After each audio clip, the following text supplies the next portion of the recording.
He wore his Villa shirt under his Gucci suit. Snitches get stitches. Oh, I tell you what, that pate he got was lovely. The UK got 0 on Eurovision. Ah, there we go. We're back. 4 new Walker's crisp flavours. Grass is green, the water is wet, and also AJ and Furious fell through again. Basically, his woman and her husband got like reincarnated as a dog. Are you worried, Mr. Hancock?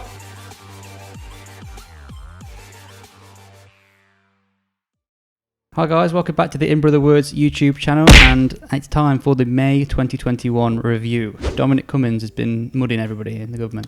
Yes, snitches get stitches, so you better be careful. He basically spent a good, how many hours just dogging off the government? Yeah, it was like 7 or 8 hours long or something. It was great viewing, really good viewing. Yeah, I enjoyed it. I've got a few things, I've got 5 things that are sort of the big things he mentioned. So firstly, that the government just failed in general, including himself, he said there, and that maybe tens of thousands of the people who died of COVID probably shouldn't have. It's a good job he said that, because we'd have never thought that, would we?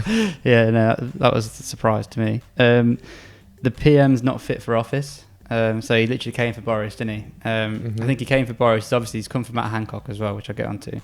But he steered clear of Rishi. He's probably just after a job for when Rishi becomes PM, isn't he? Big time. Sounds like it. He said that Boris thought it was just a scare story and it was just going to be another swine flu. I think I've heard somewhere that he called it Kung Flu as well. Kung Flu. Now, I hate Boris awful. as much as the rest of you, but it's a good pun, isn't it? It's not a good pun. It's like... It's not a good pun. Eh? Okay, it's not a good pun. No, it's not. Apparently Boris pledged to get jabbed with the virus live on TV, which is very much Black Mirror, isn't it? Big time. Don't worry. I'll just get it injected. Put it in my cock. You can imagine it, can't you? It's just horrendous. Yeah. Matt Hancock should have been fired, which, I mean, I can completely vouch for that one. Couldn't agree more. Did you see him on his run the other day? Yeah. Are you worried, Mr. Hancock? He did away. Oh, it's terrible, wasn't it? Yeah. Yeah, apparently criminal behaviour, held back tests and things that could have happened earlier to make sure that he met his 100,000 a day thing. Proved to have lied in cabinet meetings, all sorts really. But he says that Hancock's being held as the fall guy for when the proper public inquiry happens, and Boris is going to have to pin it on somebody other than himself. So it's all going to come on Hancock, which I completely agree. Come on, Hancock. Cool. The first lockdown was too late. So he said that on the 14th of March, they were all sat around, sort of slapping themselves on the back with all these great graphs that they had, which showed an exponential growth and how it was all going to move, but that the actual peak was going to be weeks and weeks away at that point and was going to come like mid-June. But actually, Chris Whitty and those guys and the chief science people and stuff, Patrick Vallance and that, all said, no, we're like 10 weeks ahead of this already, like you're already too late. And then what was it, 9 days later we were in lockdown. Do you think all the graphs look really like amateur or like what you do at primary school? Yeah. But when they do the next slide please and stuff, it's horrendous, isn't it? Guys, have we tried doing this in like fuzzy felt? That's literally what it looks like, isn't it? Just put the writing in like Comic Sans, shouldn't it? Yeah, dreadful. And that whiteboard that he's put on. If you don't follow Dominic Cummings on Twitter, definitely do it, because he's even worse on there. He's just a right gobshite. And you see that picture of the whiteboard that they had their plan on? It looked awful, didn't it? Well, this is mad. They said to him, I can't remember the woman's name in the committee, but she was saying like, what was the data like at the start in the first week? And he said, I'll tell you what the data was in the first week. It was me with a whiteboard and a scrap of paper from somebody in the NHS that had the 10 segments of the NHS ICU beds or whatever usage, and I literally wrote them down on a whiteboard, got my calculator out on my phone, times them by 2 and wrote them down again, and I said that's what it's going to be in 5 days, and then another 5 days, and then they decided like pretty much everything when the lockdown was going to be in that from just written on a board. And that just sums up the government, how it works, isn't it? Absolute disgrace. And then there was a day in March where he said 3 major incidents all collided at the same time, and it was them debating about going into a lockdown or quarantine rules. And at the same time, Donald Trump got on the phone, and so they had like the National Security Council asking if he wanted to go and join America in bombing Iraq that night. And at the same time, the press were reporting that the Prime Minister's girlfriend's dog wasn't going to make it in the next reshuffle because it had made a mess in number 11 or something. And apparently the PM's girlfriend was more concerned about a dog getting bad press coverage. He hates Boris's bird big time. But go and watch it. The whole thing's on YouTube. 7 hours, I think, which is definitely the longest you'll ever spend watching a video with Cumming in the title. Okay, so there's a few things that we've seen in recent weeks, and it's shown us that nature is healing and the world's getting back to normal. And I think one of them was the fact that... Oh, my restaurant reopened. No, it's the fact that the UK got 0 on Eurovision. Ah, there we go. Back. We're back. Yeah. Absolute load of crap, wasn't it? Eurovision. Watch it. Although Italy won, and I quite liked the song. Yeah, was it like Rocky? Yeah, it was. It was okay. I think that they were on X Factor Italy. Oh, okay. Because some countries within the UK take it seriously, don't they? And some countries actually have I think we did this a few times where you have something like an X Factor but a crap version. Andrew Lloyd Webber did it. Do it, yeah. Whereas some countries that is actually a big deal. Do you know what I mean? The warm up, if you like, for it is actually a big deal. So yeah, Italy won, and the guys who won, they were a bit sort of naked and they had tattoos and all sorts, didn't they? Edgy. One of them did a line of coke on the table and live on TV, which was on brand for what they were going for, I think, wasn't it? But a nightmare PR-wise, and he had a quick press conference after it, didn't he? And he was denying it. How far away are the toilets for you to just think, I'll just do it on the table? Yeah, but if you win in Eurovision, maybe it was a Weatherspoons, they're miles away. That's true, yeah. What, can you remember the UK's guy name? I haven't got any notes. No, not a clue. No, don't know the song, don't know him. Didn't even know the Euros were on until I saw it on Twitter. Yeah. Eurovision. I liked his attitude. Wasn't he celebrating getting 0 points? Yeah. Well, why are we still doing Eurovision? Yeah, we're not in Europe, are we? Brexit. Well, no, Brexit. we are though, aren't we? We're on the continent still. Is that what it is? Because No, Australia have been in it, haven't they? We should do it. Yeah, but they were invited guests. What, you're saying we should do a Brexit style Eurovision? Yeah. Like Farage? No, just counties of the UK. Oh, okay. So we'd do our own Eurovision, and it's just me and you could be Derbyshire. You could be onto something there. One final funny story to come from that. One guy put 50 quid on what he thought was Italy to win the Euros at 9-4. Football. Crazy, yeah. Euros football. And then realised he's accidentally put it on Eurovision. And then they won it, which is great in the end. Yeah, amazing. Okay, so funny story then. Funny story number 1 of the day was there's this couple, right? And they're from Sheffield, but they live in France now. And their daughter is over there as well. They live with them as well. And their daughter had been doing their shopping for them during the coronavirus pandemic, which is classic, because they're in their 80s. And anyway, she goes around to see him, and the mum goes, "Oh, I tell you what, that pate you got was lovely. They had a lovely dinner, bread and pate." She was like, "Oh, what's it about?" She showed her, and it was cat food. Cat. Yeah, her daughter had got got the cat dinner as well. But usually she puts them in separate bags. Yeah. And because it's in France, they've still not they don't grasp what's on the labels and stuff. Sometimes it looks quite weird. Yeah. So they thought it was just pate. So her and their mum and dad had literally just sat and had a full pate dinner with this cat. That is disgusting. But it was jellyish as well. Yeah. So we've done Eurovision. Now another event that not many people cared about. It was the Brit Awards.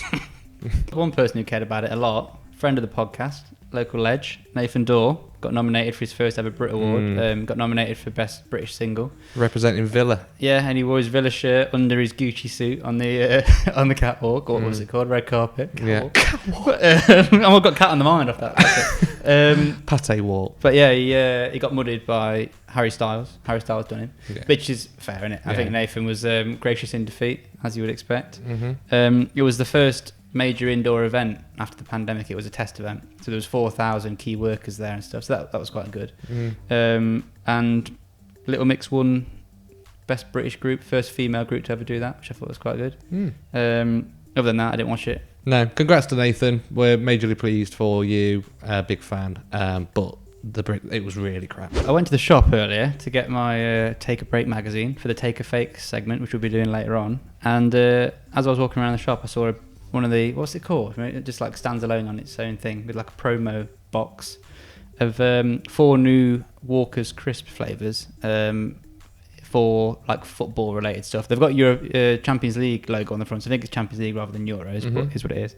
So in the spirit of the show, I thought let's just buy all 4 flavours and we'll try them live on air. Now I haven't shown Tommy because they've got funny... because he'll eat them all. Yeah, because they've got funny novelty football related pun names, and I thought I can say the flavour and he can try and guess the pun before we try it. Let's have it.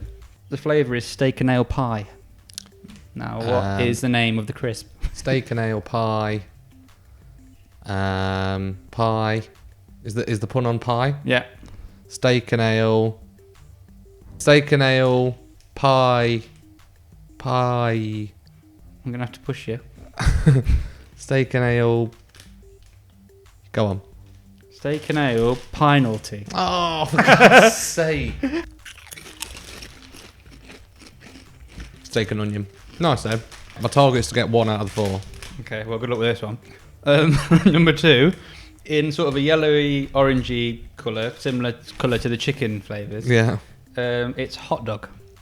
So it's something that leads into hot. No. Well, this is so crap. Yeah, go on. Crap game. Got me off. Hot shot. For God's sake. Quite nice, actually. All right, then. These are in a red packet.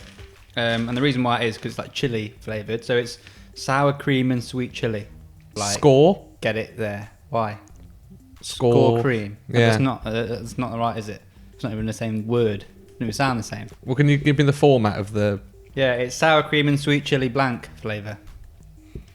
And is there anything to do with the words, or am I just guessing a football word? Yeah. Check them on. No, not interested. Kick. Well, what did you say? Kick. Yeah. Is it? No way. Sour cream and sweet chili kicker. Yeah, I'll take that. I'll take that. God, the sour cream flavour is very too much strong. sour cream. Yeah. Okay, so last one, and I've left this one for the end on purpose because I'm well excited about these, right? And I really think you should get it. The name. Okay. The flavour is chicken tikka masala, which I'm excited about. Are you? Yeah. Chicken tikkas masala. Oh no, it's close. You're on the right lines. Everything was perfect, but it's the wrong word. Okay, chicken tackle masala. Yeah. Yes. Chicken tackle masala. Yeah.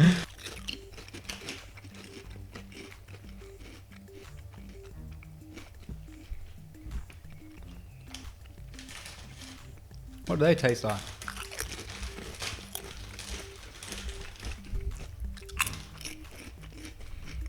Arse. Also, if you enjoyed watching us eat crisps and give our opinions, we did an In Brother Words Reacts video, which we'll put here for you to just have a quick look at. But then also you need to go and scroll and find it and click on it. Grass is green, the water is wet, and also AJ and Furious fell through again. It looks so close, didn't it? Yeah, but it's become a mockery now. It genuinely has, because it's got to the point where I've been so excited about it, and now I literally just roll my eyes and think, ugh. But it was done.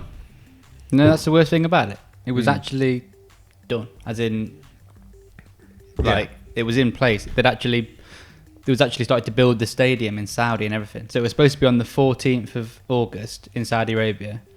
Done, money in escrow accounts, everything. $50 million minimum each. The Saudis were going to put all the money in and have it as like another way to wash their money. Do you know what I mean? The same as they did with Joshua Ruiz and stuff. Build a stadium for it, massive event for the kingdom and all that sort of stuff. And then it comes out that Wilder's won the arbitration hearing against Fury, and that Fury has a contractual obligation to fight Wilder in a trilogy fight. And that's it. As annoying as it is, it's very clever from Fury and his team if their plan was like, right, just, ride the hype, use it as just a clout thing. Yeah. Because there's still obviously massive demand for the fight, and it's going to be even bigger when it happens. It's still, at the moment, there's still definitely enough interest. Everyone's peed off with it, but would still buy it and go. And it might actually be, by the time they do it now, whether it be December or February, March next year, it could fill out Wembley, and the money's going to fill out Wembley now. No, but they can't fill out Wembley now, is what I'm saying. Like, because of the restrictions. If it actually happens... Yeah, but the money with a full Wembley would still be half what they were getting in Saudi. Yeah, maybe. But what I'm saying is... maybe, definitely. What I'm saying is I just think it will be an even bigger event post-COVID. Thing is, sometimes don't wait for the perfect moment. Take the moment and make it perfect.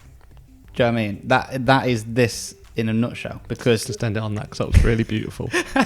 Tommy's Trends now, where I talked to you about something that I've done in May, and I was struggling because I was working all the time, but I did go to the Swan at Walton for some outdoor dining, and it was lovely. Here's some pictures. I tried to lean away from being a basic white girl, so I had pizza and the bathtub sharer cocktail.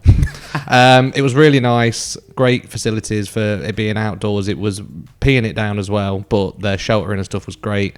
Lovely atmosphere, great staff, lovely food. It gets an 8.4 out of 10. Nice. Football! It's time for football. It's football, lads. It's football. Thanks for the support on the last podcast we did with our dad and Uncle John. It went really well, hasn't it? Really well, and yeah. it was probably the most rewarding feeling we've had for a long time from a video. Picking a 26-man squad for the Euro, it's not for everyone, is it? And Southgate's bottled it as well. Do you know what I mean? No, I'm going to disagree with you there. I'm a fan of Southgate. At me if you want. He's a nice guy. He wears a lovely waistcoat. Surely you can see the logic behind the 33-man thing. Yeah. He's got 12 blokes in his provisional squad that are playing in the Champions League final on Saturday. Any of them get injured, you're shafted. If Foden and Mount get injured on Saturday, I'm never watching football again. Look at that. Foden get injured. Weird. The Spain team just picked 24. That makes no sense to me. I don't understand that at all. Why would you pick 24 when you can pick 26? Pick two players who ain't going to play. Take Ramos. Yeah, he's injured, but take him just to be around the squad. Don't get that. Anyway, so we've chosen 33, and it's going to be slimming that down to 26. Mm-hmm. Euro starts next month, so yeah, check out that podcast if you want a bit more about that. In wider football world, the season's gone now. It's all over. City won the Premier League again for third time in 4 years. Aguero's gone. Sad to see him go. It's quite emotional, wasn't it? We can't replace him. We cannot replace him. Yeah, I like that. Yeah, that was what was it when one of your Xbox squad members gets a girlfriend? That's you on Fortnite, isn't it? Warzone. Right? Fortnite. Oh, that's what I meant. Okay, so it's time for everyone's favourite bit. We're not cutting this bit out. I know we've made the episodes a bit shorter, but this is staying. It's Take a Fake. Take a fake. We need a proper jingle for that. We need to get Ruben on that. Yeah. Boom, boom, boom, boom. Take a fake. Something like that. Well, what, Just is there use a song we could use, like a take on me, but take a fake. yeah, like that. That'd be Maybe. perfect, wouldn't it? Yeah. I'm thinking us in like black and white cartoon coming out of the No. Do you know what I mean? Yeah. That'd be longer than the actual segment. Anyway, let's go. You all know how this works, but I'll just remind you if not. I'm going to give you 3 stories. 2 of them are genuine, real ones out of this week's edition of Take a Break magazine, and the other one I've made it up. And Tommy's got to tell me which one is the fake. As the Johnny fell off, basically there's this bloke, right? And he's got 3 kids by 3 different women. And he ends up going with this other woman, and then she gets pregnant. So that's 4 in 4 at this point. But anyway, he ends up, he basically, one of his old women who's got a kid with, he ends up employing her for his business. And then he goes to Asda and shags her in the back of her Skoda, and she gets pregnant and that. Guess whose bark? Basically his woman and her husband got like reincarnated as a dog. So she was with him for like 14 years. Right? Yeah. So she was with him for like 14 years, and then he died. It was like a sudden death because he was in an accident at work, like an industrial thing. And her friend said, because she was struggling with grief, her friend said, "Why don't you get a dog?" Which is like a common thing, isn't it? So she went to a rescue shelter, and she says this dog like picked her, basically. And she says like it's her husband reincarnated. And the reason why she knew that is because he like wags his tail and barks when she puts Prince records on. How did she get away with that then? So there's a girl, she's got an Audi, right? And then so there's another girl, right? And she ends up going to this new town, and she's a single mum, and she lives in this new place. So she lives in a block of flats, and she then meets this woman, and this woman's like, "Oh, if you need any help, like give me a shout," or whatever. So they start to become friends, and then I think she's cooking or something, and the woman's having a fag outside, and she says, "Oh, do you want to come for a fag?" And she's like, "Yeah, I'll come down." And then she's like sat on her car. They're both sat on her car on the bonnet.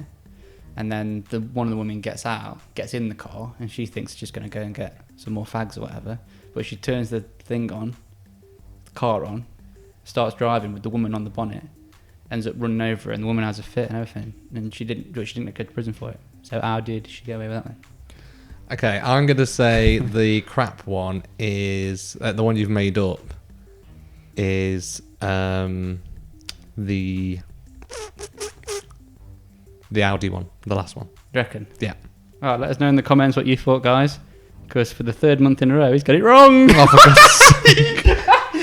Which one was it? It was Guess Who's Bark. Oh. I like that one. Yeah, that was a good one, wasn't it? Yeah. But, the other two, they were actually legit. I don't think it's that funny, and I don't think I should say it, but it was on the weird and funny stories segment of the Metro paper. So I'm going to try not to laugh. I've not heard this, but yeah, basically there's this copper, and he's being fired, and the reason why is because it's like a sexual harassment thing, and the reason was because there was this like girl that he fancied in the office, and he stirred her tea with his cock.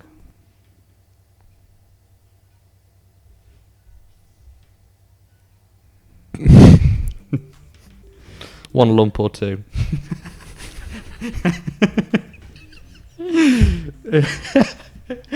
So thank you for the votes on the last monthly review for the mudding. Wait, can we go again? Because I don't know what I was doing. Okay. Thank you for the comments on the last video in terms of the monthly mudding. And the winner was James Charles. Next to, what's his name? David Dobrit. Yeah. In the mud. So who's up for a mudding this month then? Okay, so we've got Noel Clark. Noel Clark in the mud. Yeah, so you're familiar with him? No, is he super vet? Noel Clark is an actor. He's in like kidulthood and adulthood, and he actually won a BAFTA for outstanding contribution to British film. Mm-hmm. Like at the start of this month. A week later, about 30 women have come out and done allegations of sexual harassment and all sorts of really, really bad stuff. He's on a Sky show, and they've like pulled all their work with him and stuff. BBC said they're not working with him, and he was actually in an ITV drama that was ongoing at the time, and the final episode hadn't aired yet the week that this all came out, so they didn't put it on actual TV, they just put it on iPlayer, and then they've said they're not working with him again. He's come out and done an apology and stuff, and actually like admitted a lot of it as well, and BAFTA have like stripped him of that award, so he's like the shortest BAFTA winner of all time. Mud. Yeah, so he's gone. Second option, John Barrowman, and this actually feeds quite well into the first one. John Barrowman in the mud. So this actually feeds into that because the allegations came off the back of that one. Right. Because Noel Clark was in Doctor Who, and so was he. Obviously, he's in Torchwood as well, which is a spin-off of Doctor Who, isn't it? Mm-hmm. And and people have said that he exposes himself on set all the time, like getting his sonic screwdriver out for the lads. Nice. And he described it as an inappropriate prank in good humour. So basically getting his knob out. Okay. There's been a couple of things he's had in the pipeline, working on the pipeline that's been cancelled and stuff, and he's just in the mud as well himself. Too many people have seen his pipeline by the sound of it. And then third is Martin Bashir. Martin Bashir in the mud. You know who that is? Yep. He was the man who got the controversial Lady Diana interview. Lady Diana, is that the word? Lady Di. Lady Diana. The People's Princess. Lady Diana sounds... Isn't that a Michael Jackson song? In that Dirty Diana. Oh, yeah. Lady Diana! Go on. So yeah, there was a big inquiry into that interview and how it was got, basically. That's not the right word, is it? That's terrible grammar. How it was attained. Right. And the BBC... The BBC are in the mud. Let's just assume. But they live in the mud, don't they? Basically? Yeah. So they've done an unconditional apology, and I think even William came out and did this big thing saying that interview, muddied their family situation. Because in that interview, she admits to having an affair. She talks about Charles and Camilla. There was 3 of us in this relationship. Yeah, exactly, that sort of stuff. And it was a massive thing. 20 million people watched it or something. It's huge. And it turns out that Martin Bashir actually got a graphic designer to make some fake bank statements that he then used as part of his ploy to get Diana's confidence, and that's how they got the interview. So he essentially like lied and got his way in there, and like no serving member of the royal family had ever been so like open and honest in the interview and stuff. Yeah. And like William and Harry and that said that was a big part of their like childhood, and it ruined their relationship with, because she also says in it that Charles isn't mentally like capable to be king and all this sort of stuff. So it was pretty like bad stuff. Yeah. So the BBC have done a big apology, but him in particular, because the BBC did an inquiry into this exact thing in like the late 90s because it first came out, and cleared him fully and stuff. So they're in the mud twice, and then also they recruited him again for another job like 10 years ago or something. So yeah, just scum apparently. Noel Clarke, super vet. You've got John Barrowman, and you've got Martin Bashir. Who deserves to be in the mud? Comment below. That's it then for the May monthly review. We hope you enjoyed it. We snipped it down a little bit, made it a bit shorter, sharper, and if you like it, tell us. If you prefer how it was before, tell us. We do this for you. We do everything for you. You can't even get us 500s. Okay, yeah, so like the video, guys, subscribe to the channel, and we'll see you next week. See ya next week. Oh, probably not, won't it? Probably not, won't it? Probably not, won it.